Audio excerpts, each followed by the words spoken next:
l'intérieur de cet espace-là, qui est la Villa Cali-Ouest. C'est un très beau et très vieux bâtiment anti-Djogui qui date, je sais pas, du siècle dernier, même du siècle avant, la fin du 19e siècle. La fin du 19e siècle. Voilà, donc qui aurait besoin de restauration. Mais bon, mais c'est un autre sujet, nous ne sommes pas là pour ça aujourd'hui.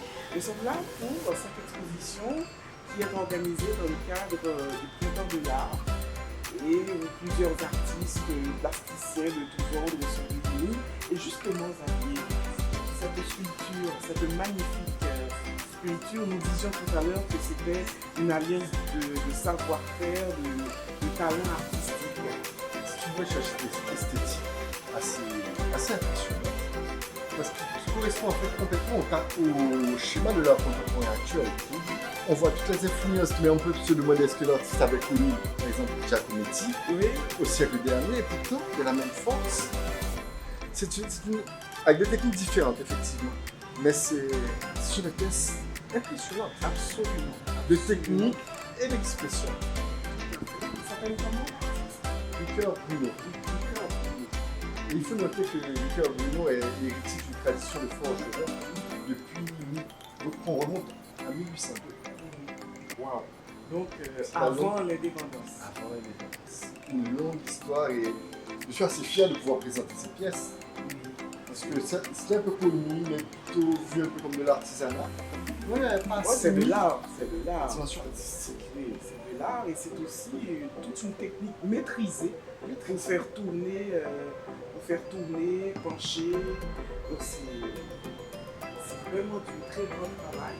Et il y a des coins aussi chandeliers de cœur qu'on retrouve à cette exposition. On sent l'héritage de Georges Loto là. C'est ça, on sent Georges Loto. Voilà, dans une pièce comme celle-là, voilà, on sent qu'il y a eu une influence de Georges Loto. Magnifique. Ce sont ces artisans forgerons qui font les outils qui servent à faire le que l'on peut toujours dire que sa seule forme d'art, c'est nous qui l'avons. Oui. Ah, ça c'est bon à savoir. C'est bon de le dire. Nous avons des peintres, des musiciens, mais le faire découper est typiquement ici. Oui, c'est bon de le dire dans le cadre du Printemps de l'Art, que tout le monde le sache. Ce n'est pas que de l'artisanat. Ce n'est pas que de l'artisanat. Voilà, et nous allons avancer, elle est, mine de rien, assez importante. C'est une exposition qui a remarqué le contraste qu'il y a entre les sculptures de Bruno et ses œuvres abstraites de François Azel. Ah oui, on a failli rater François Azel. Mais toujours un travail. Mais j'aime beaucoup ce qu'elle fait. J'aime vraiment beaucoup ce qu'elle fait. Le matériau, le carton recyclé, le contraste est saisissant avec le fer. Oui. On a le sentiment qu'on tape, c'est souple. Oui, on a l'impression que c'est du dur, et pourtant, je prends le poids, je ne touche pas l'œuvre. Non, c'est du carton solide, c'est du carton. Mais on n'a pas ce sentiment le même sentiment avec la matière fer. Oui. C'est pour cette composition avec un peu comme ça. Oui, mais c'est très original ici ce qu'elle propose. Regardez-moi le fond du tableau là, avec les cartons. C'est très original. Le travail de la matière. Très original. Moi je pense qu'il faudrait dans le cadre du Printemps de l'Art aller chercher un petit peu les nouvelles choses, les nouvelles propositions. Et là je pense que François Azel ferait certainement partie de ces nouvelles manières. Voilà. Quelquefois il faudra montrer la technique. Oui. Parce qu'on voit le résultat final, mais le public ne sait pas quelles sont les étapes pour arriver à ça. Oui, c'est vrai. Mais bon, ça sera peut-être une prochaine fois parce que... Écoute, ça c'est la première édition et nous espérons qu'il y en aura bien d'autres. Donc là, on voit son passage entre peinture et collage. Toujours le lien avec la matière, carton, papier. Oui, et le fond qui reste blanc. Très épuré.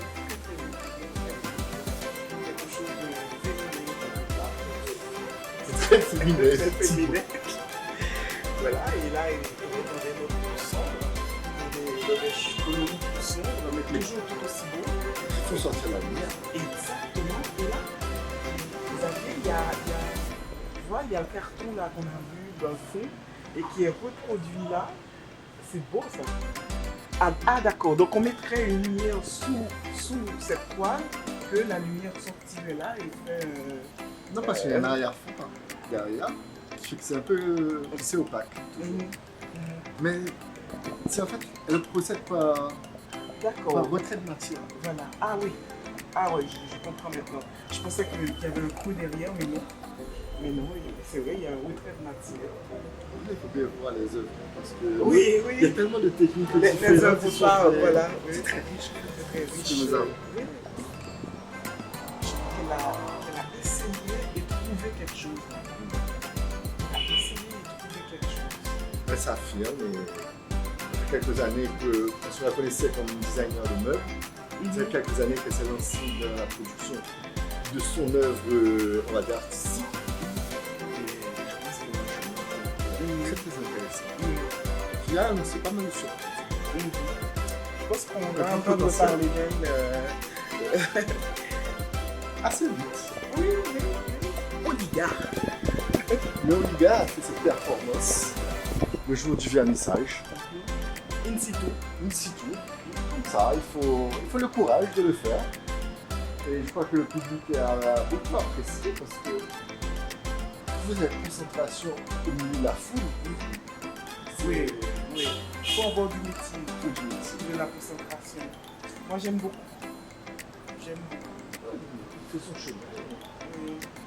On commence à le voir partout, autant comme graphiste que sur toile. J'aime beaucoup ce qu'elle a réussi à faire en présence de tout le monde. Voilà. Il est un peu autiste quelque part. Cette capacité, Voilà, oui. cette capacité à être seul quand même. À se mettre dans sa petite tour. Oui. Voilà, le résultat est Le résultat est magnifique. Très beau. Alors, on va avancer avec un autre artiste qui a un nom qui sonne un peu comme le tien, Xavier. Oui, effectivement, c'est Xavier Delacour. Mais son nom d'artiste, c'est Samedi. Donc, Samedi, lui, il travaille plutôt dans un style un peu cubiste, mais très personnel. On ressent beaucoup les influences, par exemple, liées à nos traditions. C'est une forme de masque, on va pas l'appeler masque de carnaval, mais moins joyeux, plus fort, plus concentré dans l'expression. Moi, je crois que c'est encore un artiste qu'il faut suivre. Oui, je crois aussi. Et là, on a la chance dans cette exposition de le voir dans deux périodes différentes de sa vie. Déjà, là, il y a toujours ce cubisme en fond, mais il y a une autre expression. On sent qu'il a fait du chemin. Il a fait effectivement du chemin. Quand on regarde cette pièce, elle est beaucoup plus affinée. Oui, Le vocabulaire est beaucoup plus concis. c'est ça. Oui. Effectivement, il trouve son chemin. Il trouve ses modalités propres de l'expression. Oui. Et c'est très... voilà, ça vous saute dessus comme vous voyez son œuvre ici aussi. Et j'aime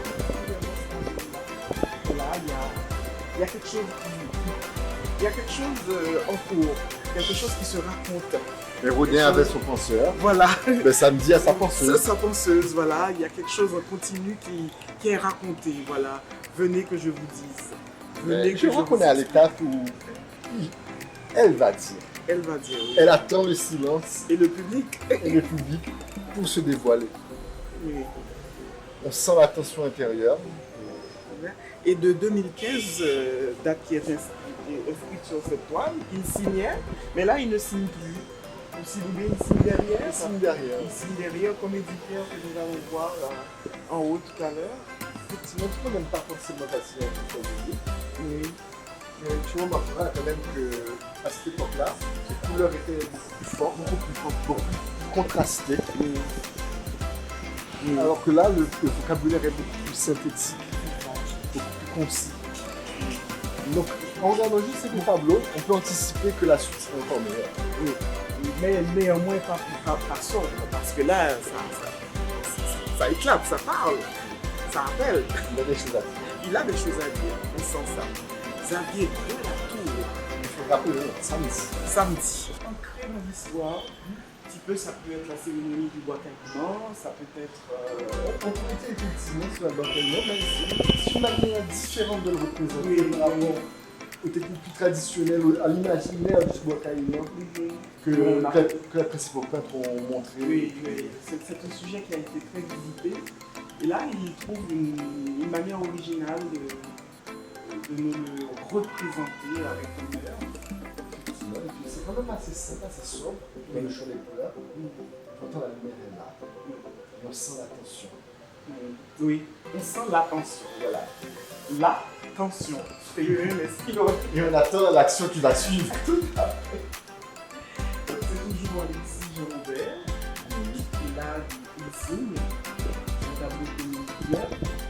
Un dragon. Non, un dinosaure. Un dinosaure. Moi, je parle de dinosaure. Parce que les dinosaures ont vraiment existé, mais les dragons, non, jamais. À ma connaissance, le premier artiste à traiter au niveau des dinosaures, à s'intéresser au temps ou à l'histoire naturelle. J'ai trouvé que c'est assez novateur pour nous. Oui, c'est très original. De changer de sujet, de changer de motif, d'expression. Et c'est là quand même très sobre. Les couleurs, le choix des couleurs, la gestion des Il y a contrastes. une prise de risque aussi. Les dinosaures. Parce que quand on peint, et je me permets de voir, quand on peint d'un lieu qui s'appelle Haïti, et qu'on choisit de peindre un dinosaure, quand même. Il n'y a pas beaucoup de personnes pour comprendre. Il n'y a pas énormément de personnes pour comprendre l'âge et l'attention. Absolument.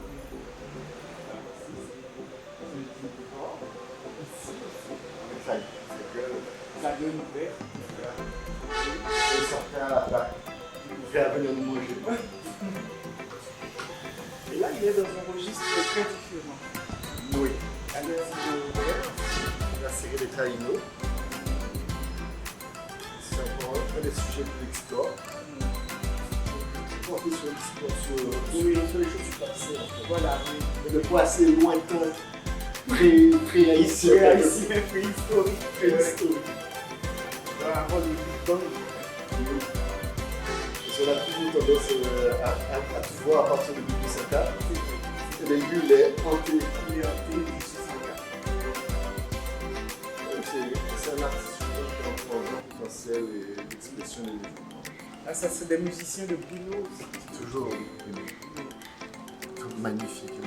Magnifique. Certaines pièces ont une simplicité. Très expressive aussi, ces pièces. Il maîtrise le faire de manière étonnante. Extraordinaire. C'est simple et pourtant, ce n'est pas si simple. Oh, sinon je me lancerais. C'était aussi ça. Oui. Il y a Ulysse, je pense que vous allez voir Ulysse dans cette salle. Julian Nice, le fameux artiste Ulysse. Là, dessin, Les dessins magnifiques, une simplicité. ces dessins sont magnifiques. Et on dirait, voilà, on dirait que ce n'est pas la même personne. Des toiles au dessin. Nous, effectivement, une forme de schizophrénie dans sa créativité. Et peut-être que c'est ça qui équilibre justement au quotidien. Absolument, oui. Parce que les dessins sont très sobres, Oui, et les très peintures épurés, sont très colorées, très vives, très vifs, beaucoup de avec rouge. beaucoup de mouvements aussi. Oui, oui. Là où les autres les dessins sont plus posés, plus sobres. Oui. C'est deux moments de la personne, on va dire. Voilà, oui. De moments, une forme de schizophrénie. Dans le très très joli sens, évidemment. Est-ce que les artistes ne sont pas tous quelque part un peu schizophrènes? Je crois. Oui, moi j'en suis certaine à 100%. Parce que quelque part, il faut pouvoir vivre dans ce pays et créer. Ouais, il faut pouvoir vivre tout court et voilà, et pouvoir offrir aux autres et à la vie le meilleur des choses que les autres ne voient pas forcément. Voilà.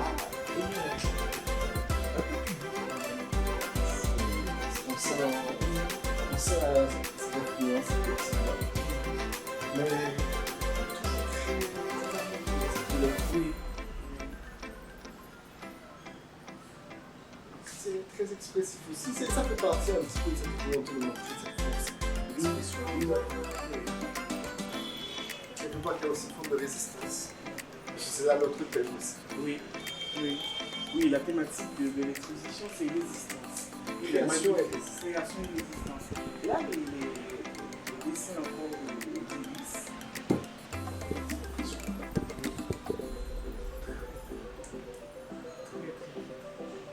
C'est ça. Voilà, on dit. Je sais même pas.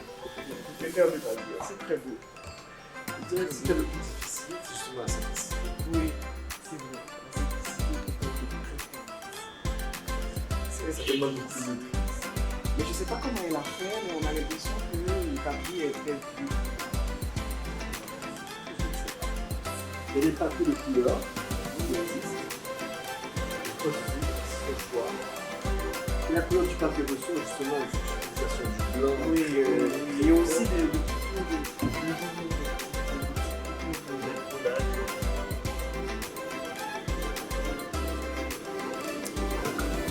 On va voir la galerie par derrière. Oui, on va voir, c'est très grand, hein? À Oui. l'ouest. Nous avons, je crois, 8 salles. Nous avons encore là les sculptures de haut, avec une pièce de Valérie Noisette.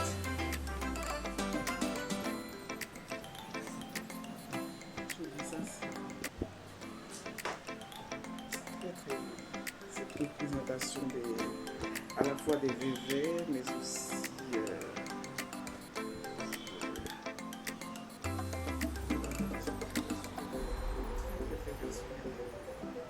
on reconnaît le cœur des yeux, des bas, et des visages aussi, barreaux, et très coloré, c'est joyeux. C'est joyeux. C'est joyeux. Et les aviers. Carrefour. Oui. Voici, nous sommes en face d'une pièce de aviers d'Alcourt, très grande pièce. Effectivement. C'est pas le chemin du jeu. Oui. Ça s'appelle Mais où est Dieu dans tout ça? On a tous les symboles du judaïsme, de l'islam, du christianisme, mais aussi des religions hispanolistes, les VV, mais aussi le volcan, l'arbre. Et la question que pose ce tableau, mais où est Dieu dans tout ça? Que faisons-nous véritablement? Parce que avoir la foi, c'est une chose, mais comment on peut avoir sa foi en face de la foi de l'autre, qui est tout aussi sincère? Il est où Dieu? Je n'ai pas la réponse. Oui, il est dans le créateur que tu es. Hein? Oui. Chacun doit la trouver parce qu'au bout du compte, on peut s'opposer sur les religions. Oui, donc on peut s'opposer, on s'oppose de fait. Énormément sur les symboles. Oui. Parce qu'au bout du compte, on défend la même chose. La bonté de l'autre. Voilà. La beauté de l'être, le juste partage des biens, donc tous ces préceptes et principes de gauche, de droite ou du centre. Mais finalement, c'est les mêmes valeurs. ce sont les mêmes valeurs. Quand on réfléchit bien. Ce sont les recherches se ressemblent. Faire en sorte que tout le monde puisse vivre, avoir sa liberté et tout. Donc voilà, le débat pourrait être long. On pourrait être amené à parler de démocratie, alors on continue à voir. Effectivement. Valérie Noisette, j'aime beaucoup cette pièce de Valérie Noisette. Je vois qu'il y a eu beaucoup de boulot derrière. Beaucoup de travail. Beaucoup de travail pour coller, entourer tout ça. Et, Vous mais connaissez ça beaucoup envoie. Valérie en noir et blanc. Non. On la connaissait beaucoup avec Bon, des dessins. Voilà, oui, de on ce la type-là. connaissait comme ça, oui. Et puis il y a une progression qui s'est faite à partir de 2017 vers la couleur, avec des petits dessins, toujours dans la même veine de ce qui était en noir et blanc. Oui. Et introduction de la couleur, mais on a toujours cette domination du noir et blanc présente.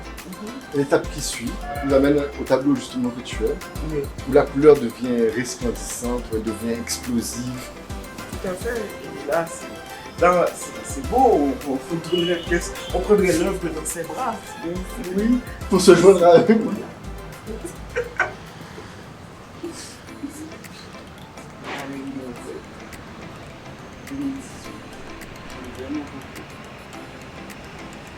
C'est du beau travail. Et il y en a encore tellement à montrer. C'est très politique. Il y a une série d'aquarelles inspirée de cette série-là. Il serait temps de montrer au public. C'est pour une prochaine fois. Le chant de Salomon.